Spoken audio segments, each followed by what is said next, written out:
PowerPoint that has a square on it, right? Of course, there's like 6 squares in the front side, but I think the front slide has, it looks like that, right? So we're going to talk about why is there going to be a change in supply. Again, we just reviewed this, that supply is driven by profit motive.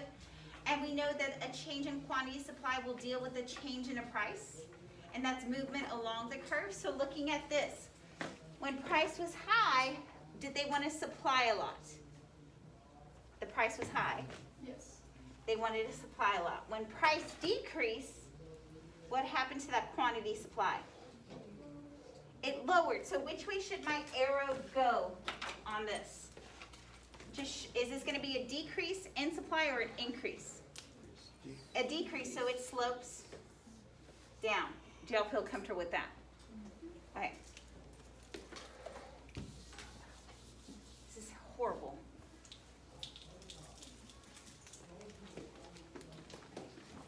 So what we're going to look at is a change in supply. If something other than price changes, we'll call that a change in supply. When price just changes, that's a change in quantity supply. And so if something other than price change, our original curve is no longer valid. And there are several reasons, and it's not timer, of why our supply curve will change. First thing, the government starts to regulate. So do y'all remember child labor? Okay, so when the government put laws that children could not be in the factories, I want you to tell me what happened to the supply of manufactured goods. So can they produce as much? So which way did my supply curve go? To the left or to the right? The left is less, the right is more. It went to there's no more children in the factory, so what happens to production? It goes to the left, so it decreases. All right, can y'all see that? Okay, so the government says that they no longer need to be concerned about carbon emissions from factories. What would happen to supply? It would go which way? So this is price. Do the businesses need to worry about what their smog and stuff like that? So what was going to happen to production? It's going to go to the right. And so what happened to supply? Supply what? Increased. Chris? Good morning, sunshine. Okay, the next one. I don't even know what happened to the mouse. It left with Chris. Hey, producers are realizing that no one wants to wear masks anymore. So what happens to the supply of masks? It decreases, right? Okay. Producers realize that there's a new plague coming in and people need masks. So what happens to production of masks? Okay. The next one is a change in technology. So do y'all remember Ford? He didn't create the assembly line, but he made it moving. And so what happened to the production of cars? It increased. So which way did it go? To the left or to the right? To the right. Okay. The Wi-Fi doesn't work at a business that needs the Wi-Fi. What happens to production that day? To the left. Okay. Change of number of sellers. All of a sudden, all of the people who make, I don't know, donuts, the bakers die. It's a sad day for donuts. What happens because of our number of sellers? It goes to the left, right? There's less donuts. Okay? The U.S. allows for foreign countries to trade in its nation. And they get to bring all their stuff in. So what happens to the number of sellers? Increases, goes to the right. The government taxes business. So what happens to supply? To the left, because they're taking that money away. So recently in the fiscal policy, our government has given businesses a lot of money because of COVID. What happens to supply? It increases, okay?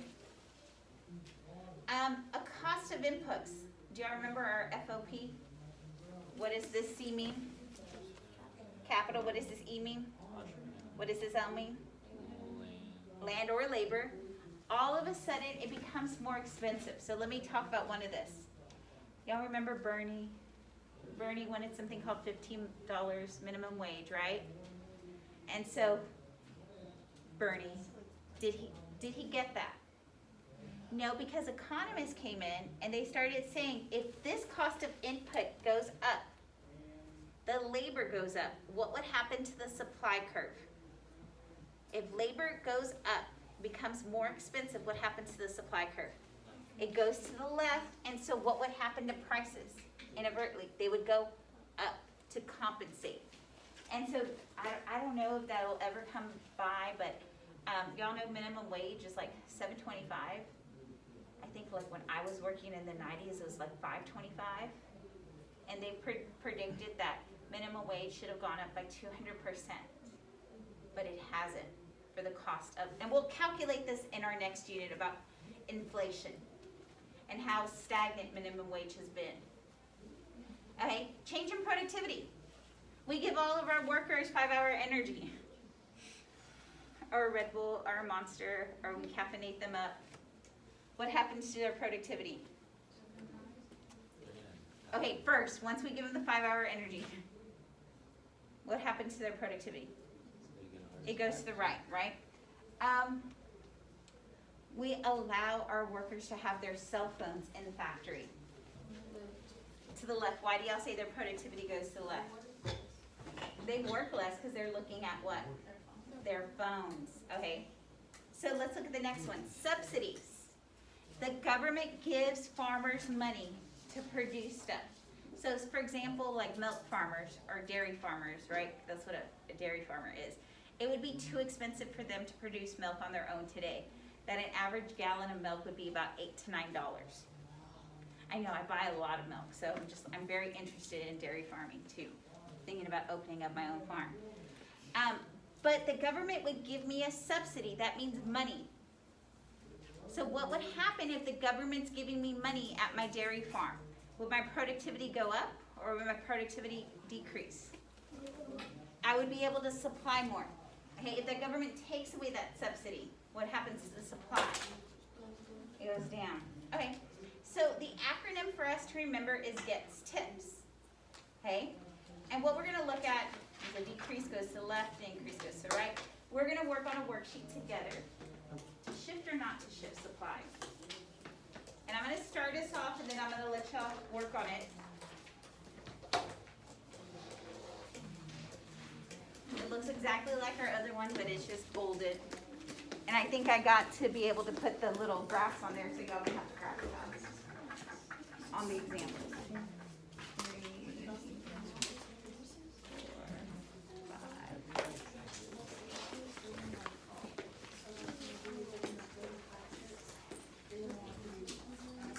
Okay, so I'm going to start this front side off with y'all. Let me erase my little charts.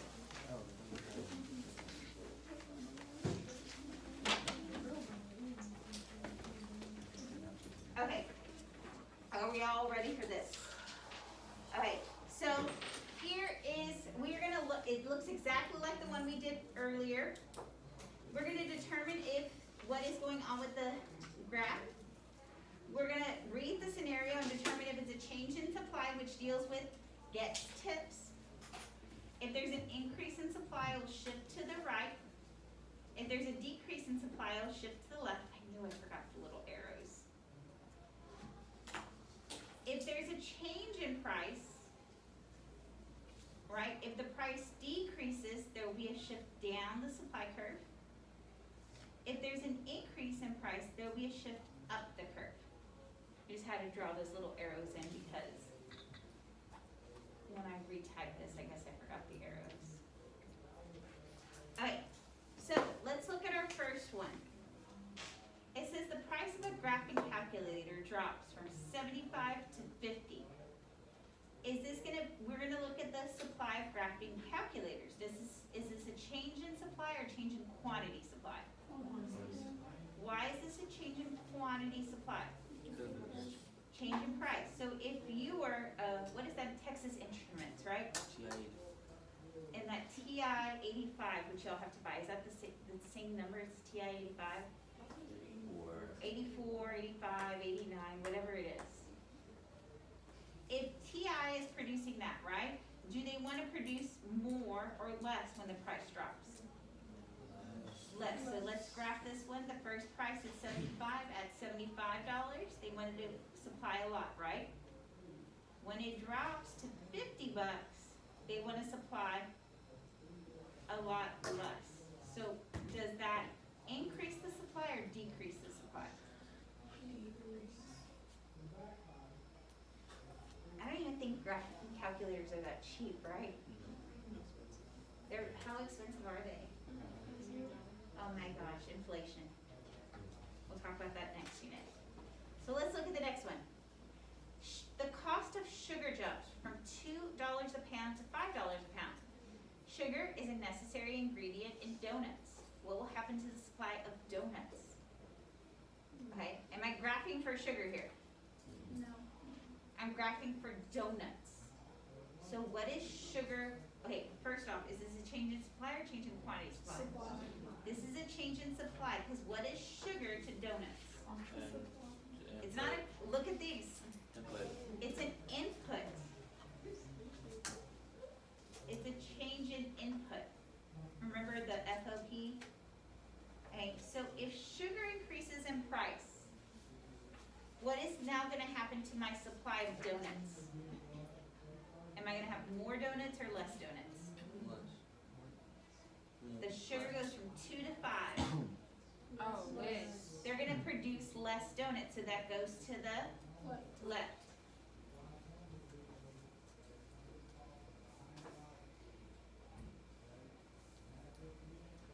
Y'all get that, right? Do I have to make you all bakers so you can understand that prices go up and then you're making less donuts? And you're crying there eating your donuts? Okay, let's look at the next one. Okay, this is when I was in Plano. Sorry, I haven't changed the worksheet. Plano West seniors are producing Wolf Cola. The government decides to tax all producers of cola, 5 cents a can. What will happen to the supply of Wolf Cola? So what is this, a change in supply or change in quantity supply? This is a change in supply. What's the reason? There's a tax, a change in tax, right? So taxes increase, right? So what's gonna happen to the amount they're gonna supply? They're now taxing them more.